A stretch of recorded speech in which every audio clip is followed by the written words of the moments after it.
Right, so moving into our flashback card for this week, then we're going to be looking at a Pride event.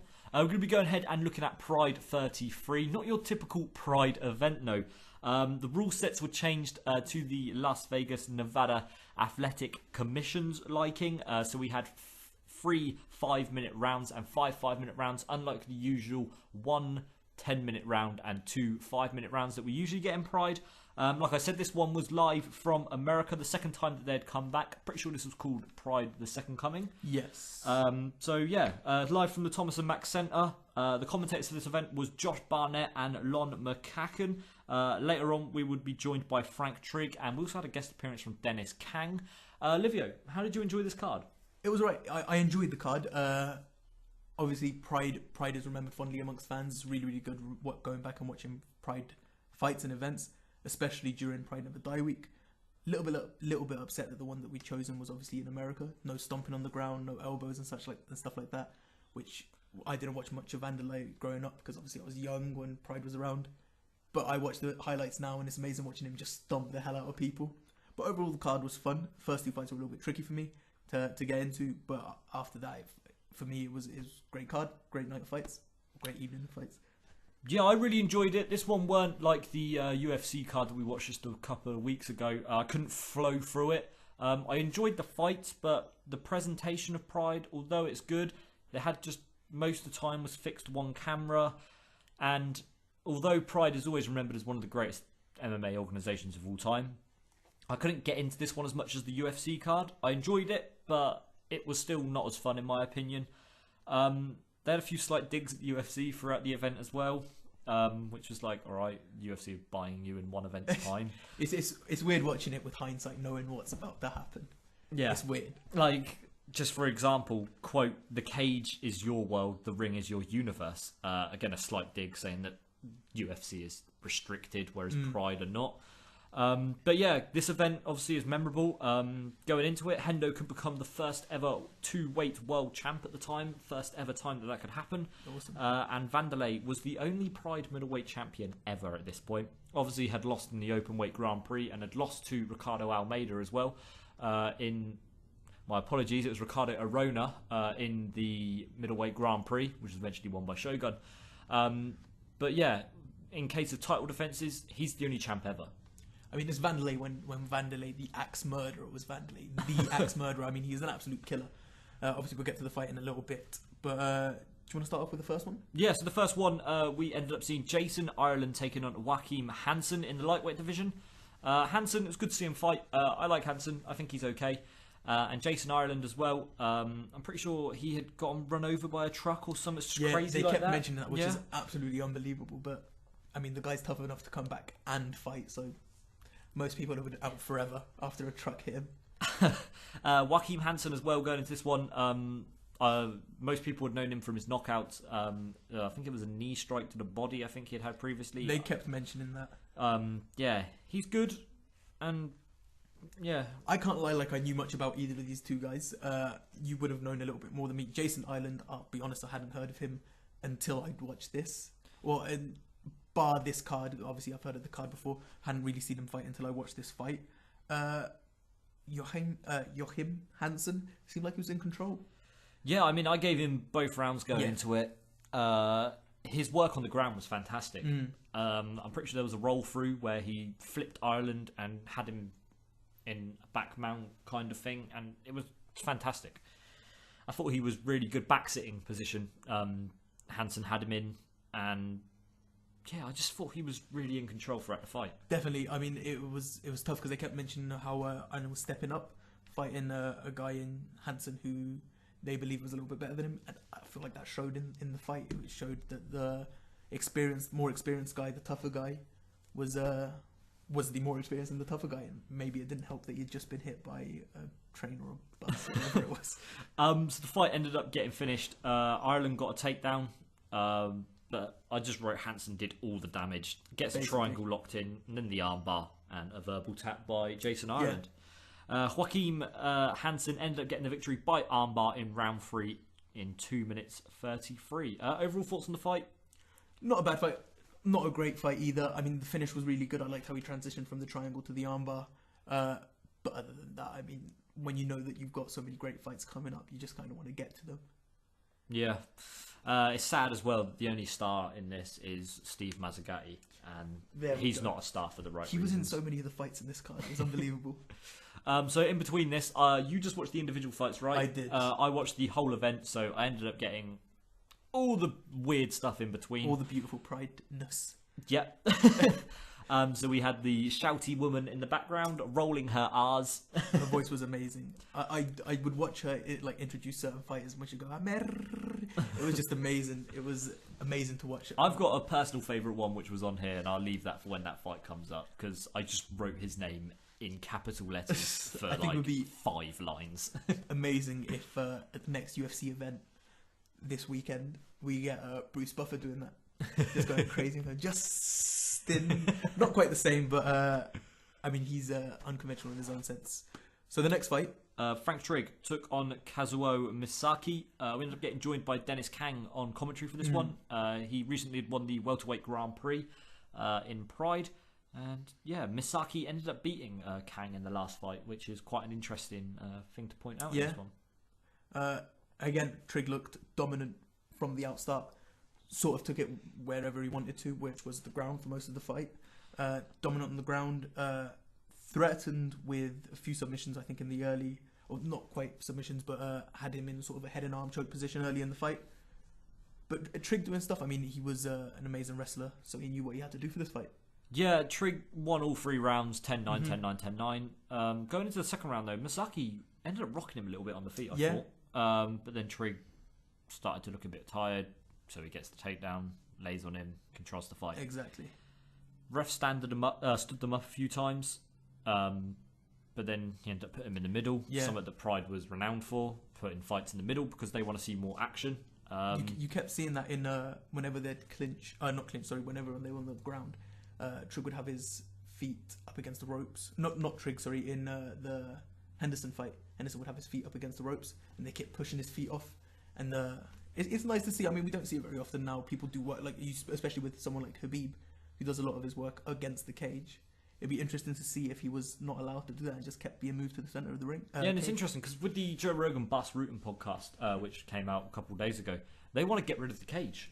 They do. Which, I mean, I don't understand. I like the cage. I've heard Joe before say that he wants a basketball stadium size thing, and for people to have no glove, which I just think would be silly, because you can't dictate the pace of the fight. Then someone could just literally run for a good 10 meters before anything happens. So it's difficult to see how that would quite be enjoyable to fans, rather. But yeah, Trigg gets the win by unanimous decision, 30-27 by all 3 judges. I agree, clearly won the fight, and yeah, I mean, I don't think there was that much going on. Dennis Kang had a few funny lines on commentary, but that's about it. Yeah, like I said, I mean, the first 2 fights were a little bit difficult.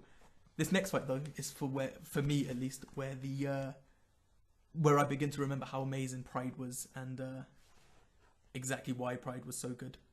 So we had James Lee take on Travis Futh.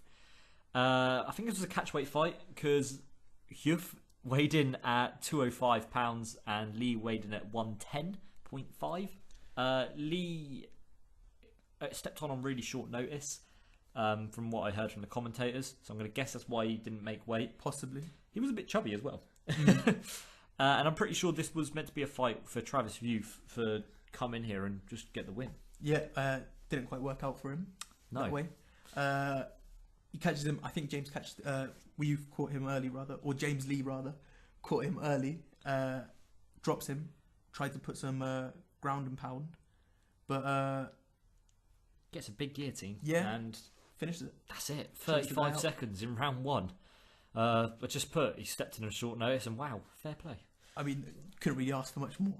You're not really trained for the full 3 rounds, sorry, because you're not trained for it. So you finish it early, so you don't have to go the full 3 rounds. Fair play to him. That's the way to do it. He did all right. He did really all right. But the next fight we had was Antonio Rogerio Nogueira taking on, who in my opinion had the best announcement of the evening, Sokoju. We had but did you notice how they only said Sokoju? They wouldn't pronounce the first 2 parts. Henry, I think it is. They would not pronounce the first 2 parts of his name. But yeah, Sokoju took on Antonio Rogerio Nogueira in this fight. Little Nog But yeah, this fight was clearly meant to be for a Nogueira showcase in America, wasn't it? I think this was Sokoju's like third fight ever. It was his fourth fight ever. So he just lost to Glover Teixeira. So you could tell what they were trying to do. Yeah. Didn't work out for him. No. So Sokoju come into this fight 2-1. Like I said, with his most recent loss coming to Glover Teixeira. Nicolas Cage was spotted with his goth son. I know. I was ringside. wondering who that guy was. I wasn't sure if it was his son. Yeah, that is Nicolas Cage's son. A weird one. Yeah, a lot of people. I say weird, don't know not that. weird. It makes sense that Nicolas Cage would have a goth son and be at a Pride event 10 years ago, whenever it was now. I mean, we look at it now and it's like Harrison Ford's in the crowd. We're like, oh look, Do you know who else was in the crowd? Chuck Norris. Yeah, And he was sat next to Nick Cage. Yeah, sat next to Nicolas Cage and his gothic son. If that doesn't epitomise Pride, Nick Cage sat next to his goth son and Chuck Norris, at one point singing the national anthem. I mean, what more could you want from Pride? Oh, and Han Solo's in the crowd. Don't And forget Han that. Solo is somewhere around them. I think right behind him as well. It's just craziness. Oh, and don't forget the blonde bimbos just shouting about as my well throughout the goodness, fight. It's amazing. It's amazing. But this fight, I'm just going to summarise it from my notes just Go on. quickly. I'll let you Sure. summarise yours. So I've just wrote in capital letters, ha ha ha ha ha ha. They were talking about Nogueira representing Brazil for the Olympics for boxing, and Sokoliju knocks him out with punches. Now, I went an opposite way. I tried to break down the fight. Sokoju keeping his distance, throwing a few kicks. Nogueira tries to get in, gets caught, gets knocked the fuck out. Basically what happened. It featured one of our top 10 underdog wins. It finished in number 2 place. Sokoliju's odds going into the fight were -1,000 and Nogueira was a +2,000. Rightfully so, if we're being honest. Or is it the other way around? The other way around. +2,000, -1,000. You don't see that. No. You do not see that. 23 seconds. Just caught him with a left hand. I mean, granted, he was sort of ducking into it a little bit. But I mean, just imagine being that guy to knock out someone like Nogueira, who's an amazing... I mean, a legend of the sport, if there ever was one, if we're being honest. Both of the Nogueira brothers. Yeah, Little Nog not known as much, but he's still an amazing fighter. For sure. And he just went in there and got knocked out by, at the time, was a no-name. Tough loss for him, but I mean... we saw Sokoju later on in the night as well, in the corner of Dan Henderson. So, training at Team Quest, I think they said during the video. And Sokoju, big win for him. And he actually went on to win another fight as well in Pride. Pride 34, I think he went on to win as well. Awesome. I'm pretty sure he also went on to beat Ricardo Almeida. So I was like, okay. He just went on a bit of a tear. He did fight in the UFC as well, did Sokoju. But yeah, fair play to him. Exactly. I thought he made a decent career out of his thing. He wasn't the greatest talent. No. Yeah. He'll always be remembered for that one knockout. Yeah, I remember at Venator 3, he ended up beating Matt Hamill just a couple of years ago. Venator. That was the same card where Husmar Palhares got knocked out by Emil Meek. There we go. Yeah, Luke Barnett fought on that as well. Just a bit of history trivia. But yeah, that's what I remember Sokoju from, is that Venator card, which is just strange. I Just remember outright. him from almost literally nothing other than this one knockout. But yeah, big win for Sokoju. Big things coming his way post-fight. Yeah. I mean, he just lost to Glover Teixeira. Top of the world after the fight. But yeah, fair play to him. Next fight, Hayato Sakurai versus Mac Danzig. the Japanese playboy Sakurai, caught having multiple sex tapes before. I think Sakurai's an amazing fighter. I mean, he showed it. He was coming on in bursts, but it was really, really good. One thing I will say about Pride is, if ever there was an organisation that had tougher names to pronounce, goodness, some of them are just unbelievable. Oh, that fight later on with the bloke who beat Semi Schilt before.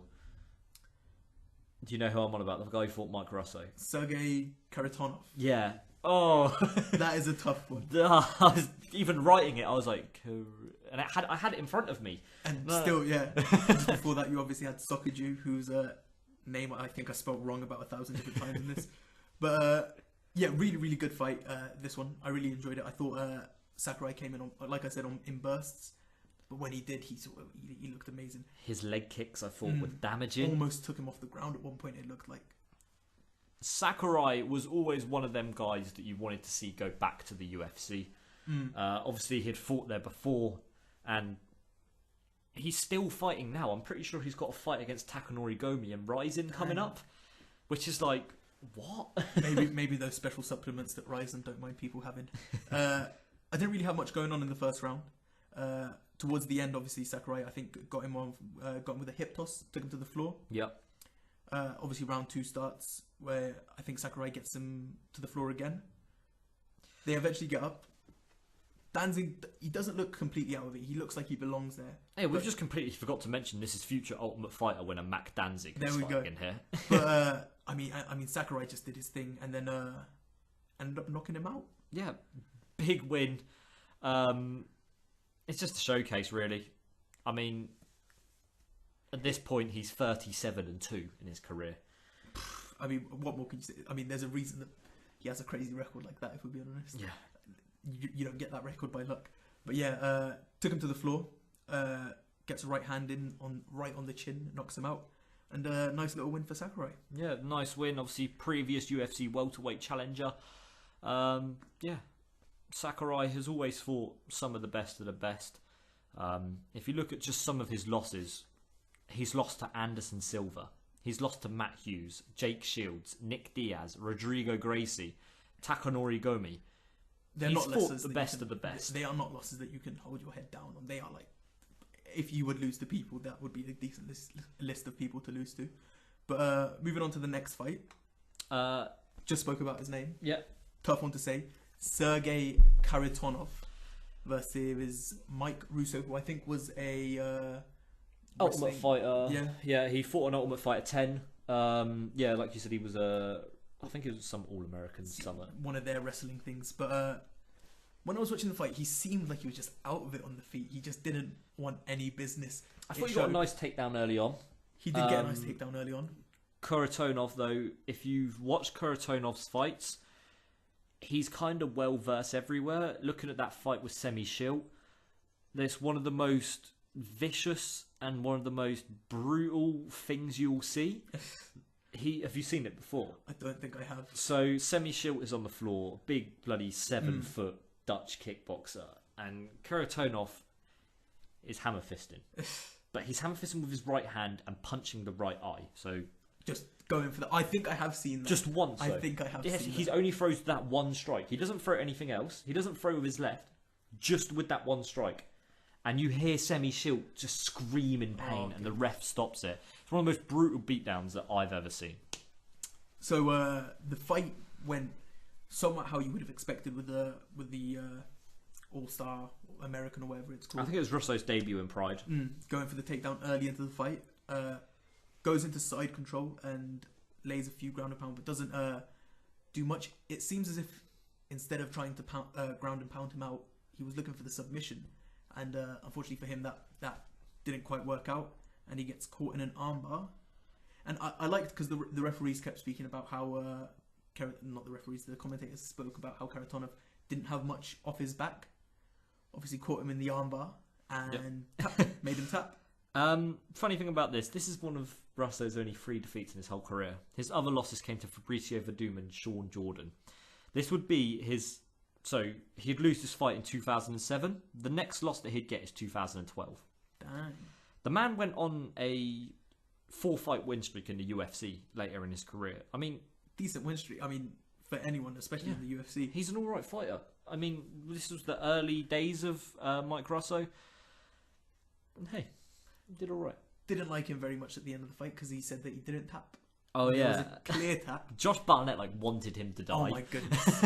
He basically said something along those lines. He was like, restart the fight or go and fight him in the back, Yeah. and Kharitonov will just kill you. I mean, it's shameful because you quite clearly lost. You quite clearly gave up, tapped, and to claim that you didn't is taken away from the guy. But then the commentators were saying, did he just complain because Kharitonov didn't let go of the submission? Maybe. It might have been that. I couldn't really hear Russo that well, so I don't know if it was because of that or not, but... It might have been that. But, I mean, it is what it is. The point is that he lost the fight, and it was a fun fight for as long as it lasted. Not really. I mean, the submission was nice, but... Yeah, it short was... fight submission, not much. I think a lot of these Pride fights were one guy's in there to get the win. Yeah.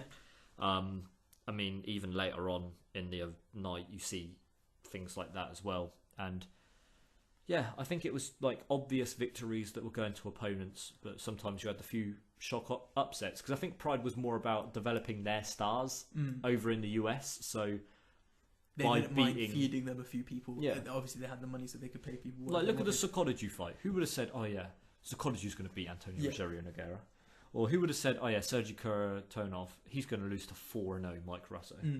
You can tell, but sometimes it works and sometimes it doesn't. The next fight though, Overeem, just before he became Ubereem, when he was slim, almost, still a lot bigger than most humans, taking on Shogun Hua.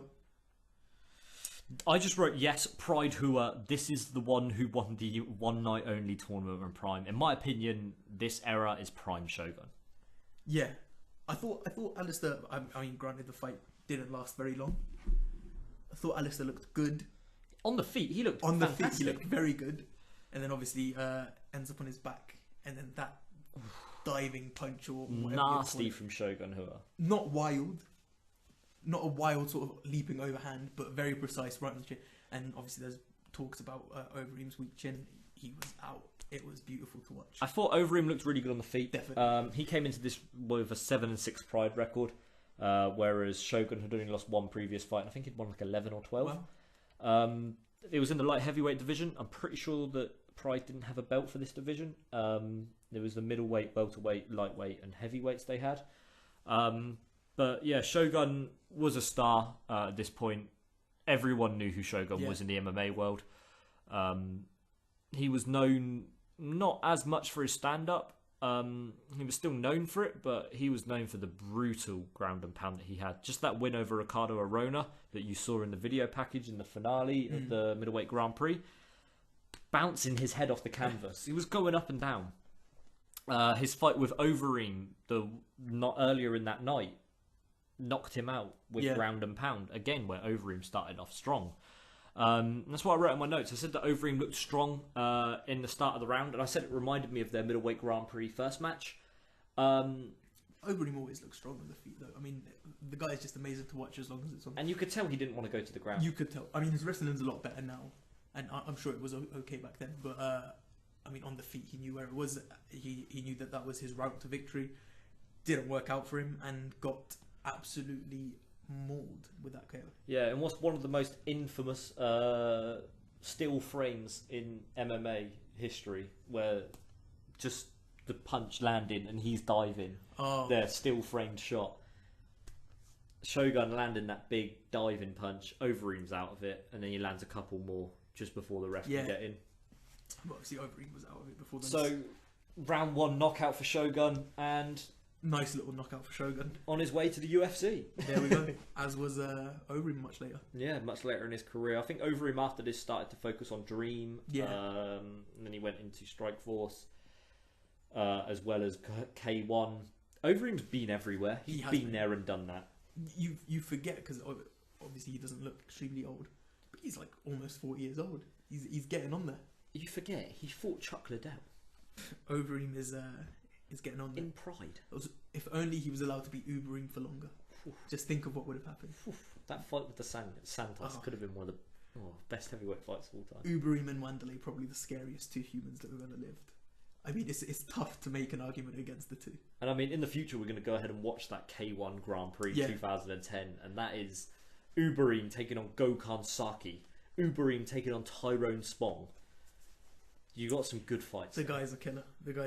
Well, I just liked watching this fight because it's Ubereem before he become the huge Hulk that he is now. It's just nice to see him when he was smaller, and then just think, what did you use that made you this big? Yeah. Just give me it, please. Just let me know what it is. Hey, horse meat. Or beef. But yeah, the co-main event was up next. We had Nick Diaz versus Takanori Gomi. Damn. Really good fight. Diaz, man. Seeing Diaz at 155, or no, 160 I think he weighed in at. It was a little bit cool seeing as we were watching this fight this week, and it was announced that Diaz is coming back.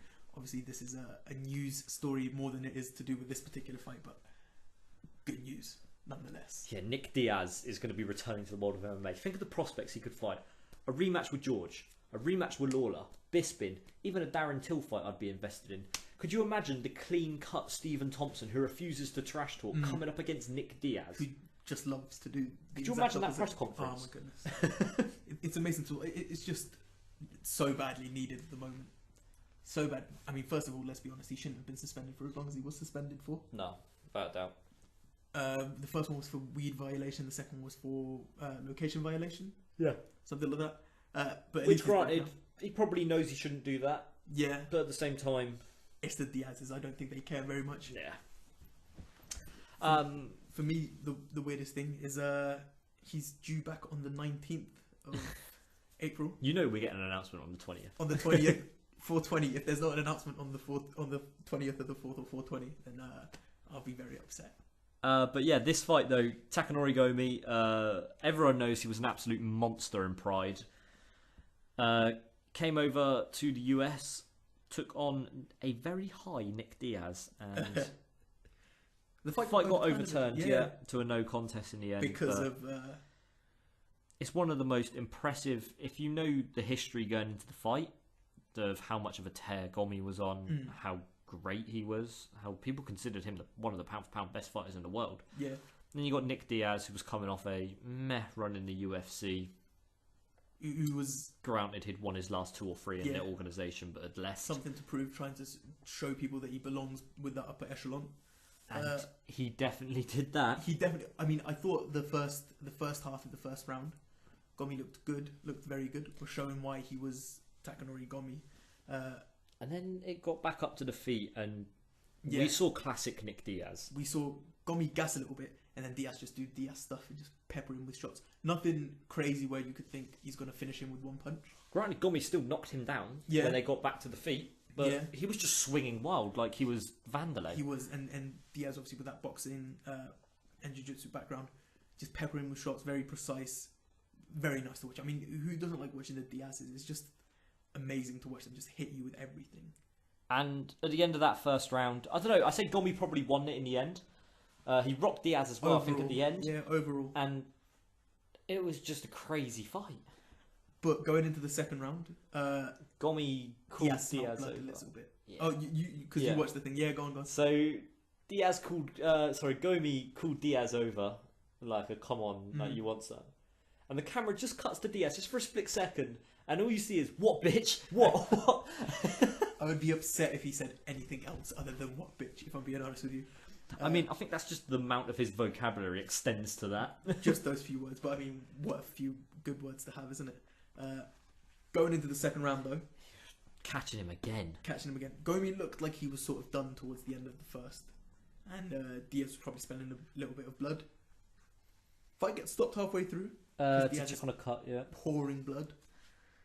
Then it comes back, Gomi complaining that they should stop the fight because of the injury. And I love the commentator saying, if you think that they should stop the fight, which is the way that it should be. If you think that the ref should stop the fight, then go ahead and stop the fight, finish the guy, if you think that he can't continue. But Gomi ended up getting Diaz down, and I think Diaz probably ended up going down because he knew he could get the submission because Gomi was so tired. Gets the... Go-go platter? Yeah. And then ends up switching it to a triangle / going into another go-go platter, Olmo platter. He just gets everything in, and Diaz gets the win. Yeah, I mean, really, really nice to watch. Beautiful fight, beautiful finish. Diaz showcasing his jiu-jitsu and his boxing against a top-class fighter. It's just nice to see, and it just gets you so excited for his comeback, man. Yeah, great fight overall. I really enjoyed it. This was the Diaz at 160 pounds. Like... What? He was light. I probably can't make that now though. Oh, especially seeing as every other video he puts up online is him at a club or party or something. In Vegas, Vegas. He lives his life in Vegas now. Probably like 190 pounds, well 205 pounds at the moment. Get MV Jones now. The final fight of the card. Before the final fight, I just want to say the build up to this one was very, very pro wrestling-esque, I thought. A lot of fireworks were going off, a lot of shouting, a lot of get them in the ring, then we'll get the belt, and then we'll put the belt around the arena so everyone can look at the belt, and then we'll get them squared off, and then we'll get them back to weight, and then we'll do the introductions, and then we'll do this. It was very pro wrestling-esque. Now, you watched the event and I watched the fights. I skipped through most of it. I did catch that they did the national anthems, and it just made me realise how happy I am that they don't do the national anthems. Because some of these events that we watch nowadays can go on for hours. Like, we'll be up till 6 in the morning watching them. If it's 5 o'clock in the morning and they start doing the US national anthem and then the Brazilian national anthem, I may have cried if I was watching an event then. Fight itself was amazing. Yeah, I they'd really fought once enjoyed it. before this, hadn't they? Yeah, Vanderlei Vanderlei won. had beat Dan Henderson before. Close Henderson with a fight. chip on his shoulder, seems like it. Going into this, Henderson was the welterweight champion. Fair enough. Yeah. Welterweight champ, going up, stepping up for another belt. First ever time this had ever happened that we could potentially get a 2-belt world champ at the same time. And well, I mean, it was a good fight for as long as it lasted. the first round, Hendo slipped, Yeah. and Vanderlei got on top. I thought it was a really difficult round to call, that first one, because I thought although he slipped, Vanderlei controlled him quite well. But then when they got up on their feet, Henderson looked a lot better than Vanderlei, He which looked is really, strange. really Yeah. Vanderlei looked, I mean, throughout the fight, he looked as a little bit defensive. He didn't seem, I mean, we know Vanderlei is this aggressive monster. Didn't seem aggressive. Maybe he was trying not to get caught by that H-bomb, as we say. It seemed like he respected the power of I think because him. if I remember correctly, watching some of the highlights of that first fight, it seemed as if Henderson had him hurt in that first fight. So obviously he's seen that, and then I'm sure that he didn't want to get caught again.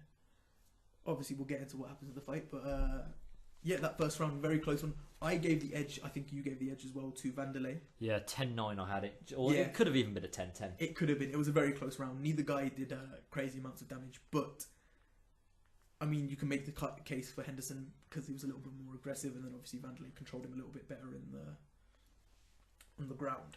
Going to the second round though, it was great work in the clinch from Hendo. Gets Vanderlei on the ground and then keeps him on the ground for the rest of the round. Silva did literally nothing in this second round. Hendo was all over him, some great strikes, and I gave a 10-8 to Hendo. I mean, not a bad job. I mean, it's tough being on the ground with Dan Henderson on top of you, who's an absolutely outstanding wrestler. So, I mean, you can't really fault Vanderlei for that. Henderson's one of the best when it comes to wrestling. Then that third round starts. I thought Vanderlei looked very frustrated. Yeah. Henderson hits a mental spinning back fist. Which was, I mean, I think I've watched this fight before and still wasn't expecting the spinning back fist to come. Awesome. Caught Vanderlei off guard, rather. Stunned him a little bit. Hits a lovely left hand. Yes. And although everyone always goes on about the right hand of Henderson, Yeah, it was He hit left him with hand, the right left. hand, and then left hook again or something like that. lovely combo, lovely Beautiful. finish. And Dan Henderson is your first ever 2-weight world champ, people. Set a precedent. Gone up from welterweight to middleweight and planted the seeds for what we would see in the UFC in the future, what we would see in Bellator in the future, what we'd see in the WSOF.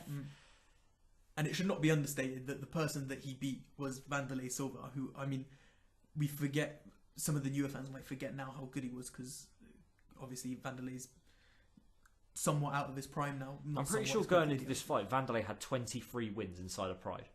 And It's had just like crazy 2 losses. numbers, crazy numbers.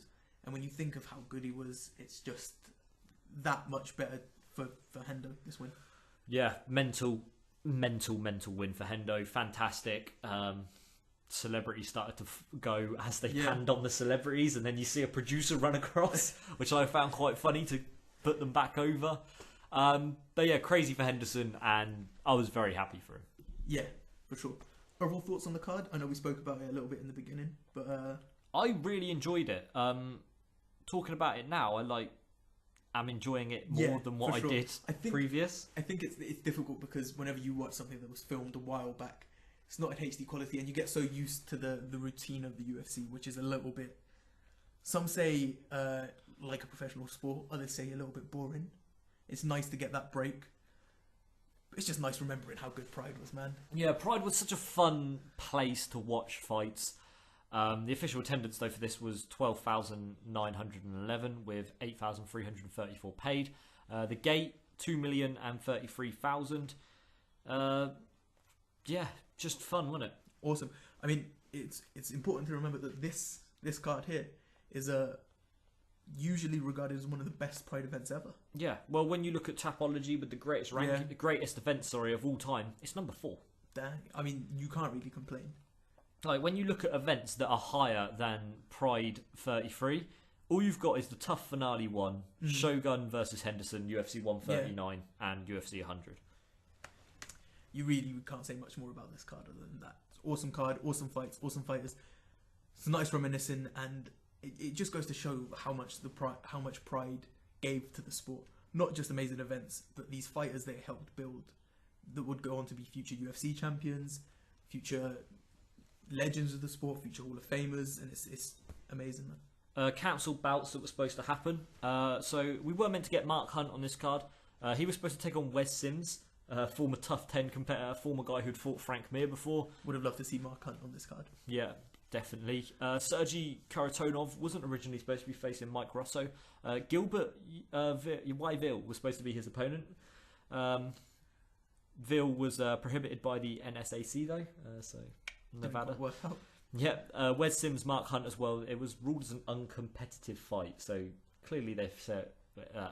They said we don't mind you building people off of these no names, but maybe every now and then we'll stop it just to say that we care. But another interesting thing about this card is to see how many of the fights actually didn't go the distance. Yeah, complete different to what you see nowadays with so many fights going to the distance. I mean, I think only two fights went the distance in this. just one. Just one. We had 9 fights overall, and 8 fights went by finish. What more can you say about Pride? Just what more? Awesome fights, awesome finishes. Nice to reminisce. Yeah, really lovely card. And yeah, should we announce what we're going to be doing next?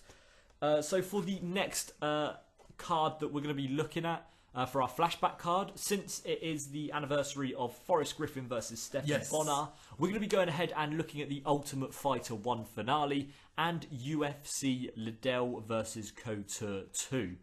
Are you excited going into this? I am a little bit. The Ultimate Fighter 1 finale is the one fight that whenever you speak to an MMA fan, or most MMA fans, and you ask them why are you into MMA, they're like, because I was watching TV one day and I managed to turn on this fight and it was amazing, and I've been a fan ever since. And I mean, for good reason. The fight's an absolute amazingly good fight rather. I mean, and the whole build-up. I think I'm going to go back and watch the whole of Tough, just because it's so easy to go back and watch. If you look at the names who are on there, you've got Diego Sanchez, Kenny Florian, Josh Koscheck, Mike Swick, Stephen Bonnar, Forrest Griffin.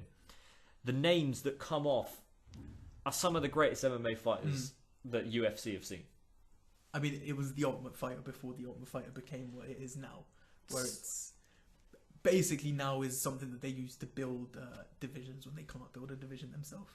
It's got to that sort of level now. So with Tough 1, we're going to be looking at just the main card with that one. So we won't be looking at the prelims, so like the Chris Lieben fights, etc. But the main cards, we're going to be looking at Kenny Florian taking on Diego Sanchez. For the winner of that will become the middleweight winner of the Ultimate Fighter, which is crazy to think them two guys fighting at middleweight. Diego Sanchez has gone to featherweight. Kenny Florian has gone to featherweight. Yeah. Crazy to think. We'll see Forrest Griffin taking on Stephen Bonnar for the light heavyweight tournament winner.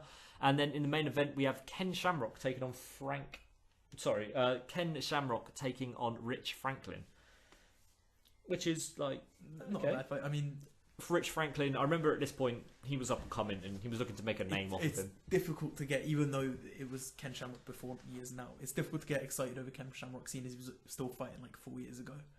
Yeah, he was like 50 years old. And kick me in the balls. Exactly, the toughest thing ever to watch. I mean, he fought on that Kimbo Dada card. I think it's just tough. And then he was the main event against Hoyce. Oh my goodness, it's just tough to get excited for his fights after you've seen him in that. So as well as that, we're going to be looking at UFC 52. So we're going to see Prime Chuck Liddell taking on Randy Couture, as well as that co-main event of Matt Hughes and Frank Trigg. Travis Youth, who we literally just saw a minute ago, he's going to be taking on Renato Sobral. Matt Lindland and Travis Luter are on this card. We get to see early GSP as well, with the prelims as well. Joe Riggs, Patrick Cote, Mike Van Arsdale. We got a lot of good fighters. Looking forward to it, man.